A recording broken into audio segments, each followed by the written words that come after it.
the Duke of Cambridge, who's now blamed BBC failings over that interview with his mother for fueling her paranoia and worsening his parents' relationship. It is my view that the deceitful way the interview was obtained substantially influenced what my mother said. The interview was a major contribution to making my parents' relationship worse and has since hurt countless others. It brings indescribable sadness to know that the BBC's failures contributed significantly to her fear, paranoia and isolation that I remember from those final years with her. It's very sad to hear that. That's a bereaved son, of course, speaking, as well as a man who currently holds his royal title and eventually will be the king of our country. Prince William said he was most saddened that Diana never learned she'd been deceived. The Met Police said it will assess this report after previously deciding against criminal action. Prince Harry blamed a toxic media culture for his mother's death, and Boris Johnson has just said he's concerned by these revelations. I'm obviously concerned by the findings of Lord Dyson's report. I'm very grateful to him for what he's done. I can only imagine the feelings of the royal family, and I hope very much that the BBC will be taking every possible step to make sure that nothing like this ever happens again. When I look back at the list I read out at the beginning of the programme, the things that have happened previously, you wonder whether lessons really have been learned here. Sir Iain Duncan Smith is the former leader of the Conservative Party, of course. Sir Iain, good afternoon to you. Good afternoon. Good afternoon. I mean, this should be... It's a shocking story, of course, for so many reasons and on so many levels. Something about me is not that surprised about parts of it, Iain, in the sense that the cover-up doesn't particularly surprise me. I sense that we've sort of been here before with the BBC. Yeah, I think the key problem with all of this is the fact that there has been... the story itself is bad enough, and what Martin Bashir did in forging bank statements and playing on the internal problems of one woman to try and get an interview out of her, I think that's pretty reprehensible from start to finish, and the police may want to look at that level of fraud. But the bit that really, I think, explodes in front of us from this report is the detail about the cover-up, and the fact that the BBC had every chance of dealing with this properly, but completely failed to, because they didn't think that they wanted to have this thing damn something that they'd so celebrated.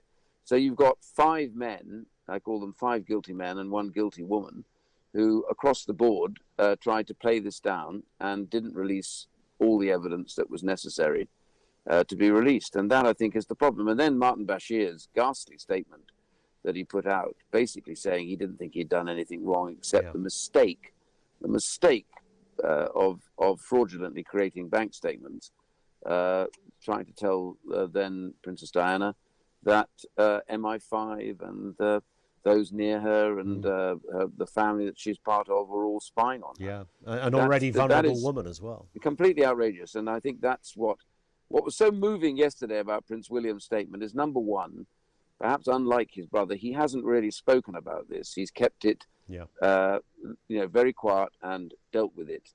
But yesterday, you could see that this was somebody who finally felt enough's enough. I'm going to tell the story about how damaged everybody has been by what took place. And I was very moved by it, I must say. Yeah, agreed. It begs some inevitable questions, Iain. Things like the future of the BBC.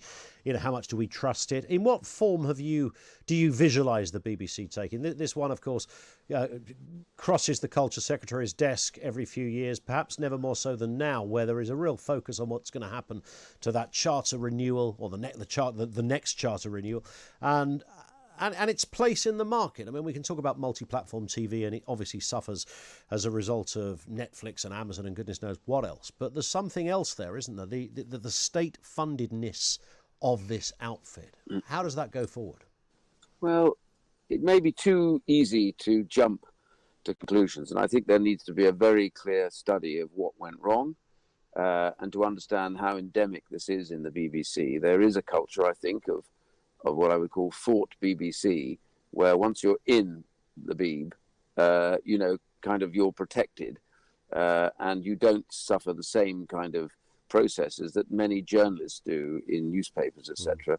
And so you feel in that huge numbers, you referred to it earlier on, the vast numbers that go on in the BBC and the nature of the size of it, that somehow you are part of a very big organization and therefore you answer to next to nobody. Now, I don't want to jump to conclusions about this. I think there has to be a proper study of this to look at what actually went wrong. My concern right now is that we have people who were in authority who knowingly decided to play something down that had huge implications for a family, for an individual, and, of course, for their news gathering. And I think this is the real issue. There was no leadership shown here. So everybody from Lord Hall right the way through, I think one of them now is in a senior position in Ofcom. Ofcom, the regulators of the broadcasters, and one of them who played this all down and wanted to just go with Bashir's story, is now in charge of broadcasters like yourself. Taste and decency, yeah. And I just think they need to really think very carefully about their positions, because they're in public paid jobs. But this Dyson report tells them that you failed. You failed badly. And in that failure, you probably don't deserve to go on in public employment. There's kind of parallel. I mean, I suppose if you work for the BBC, you are kind of a civil servant of sorts, although we don't tend to see it like that. And I guess there's the wider issue of the civil service, Ian, and we constantly have arguments about how big these huge bureaucratic departments are, and people have been there for 100 years. Folk working in departments that people have forgotten they even work there, but they're on the payroll. And I guess the BBC has some of that going on as well. I mean, a friend of mine before I worked for them said you've always got to murder somebody to lose your job at the BBC. There is that sort of sense of this is a job for life. Nobody will ever question you, and if you do something wrong, you'll either get promoted or they'll just quietly shuffle you to another department. Yeah, there is that. I'm sure of it. In every big organisation, it is a bit like that. But I think the reality, though, is that we probably will need to look carefully at the structure of the BBC. The BBC, at its best, is brilliant, and it's, world renowned and known all over the world. But that's what makes this more inexcusable than anything else, is that this organisation that lives off a reputation for impartiality, honesty, and for straight reporting, too often recently has been found wanting in that department, as you said earlier on. Not just Brexit, but there are other areas. And I think that this needs to be rethought carefully. But as I say, the real story from the report is the failure of senior people to show a bit of moral judgment and to root out a corrupt process and then allow it to take place and then bury it. And I think that is the real sad, devastating part of this report. Agree. Iain Duncan Smith, thank you. Former leader of the Conservative Party, Conservative MP, with us here on Talk Radio. Do you concur with all of that? I think it's hard to argue against all of that, isn't it? And if anybody's in any kind of position still that was connected to that story in any shape or form, or has another public position, as Mr. Duncan Smith just referred to there, and continues in employment in that, I'm sorry, these are the wrong people to have in any of those kind of roles. I mean, this is nothing short of... This is criminal, by the way. It's criminal for lots of reasons. It's actually... It's ethically, morally reprehensible. I mean, it is just an absolute outrage what was done to this woman. The lies and the counter-lies and the cover-up.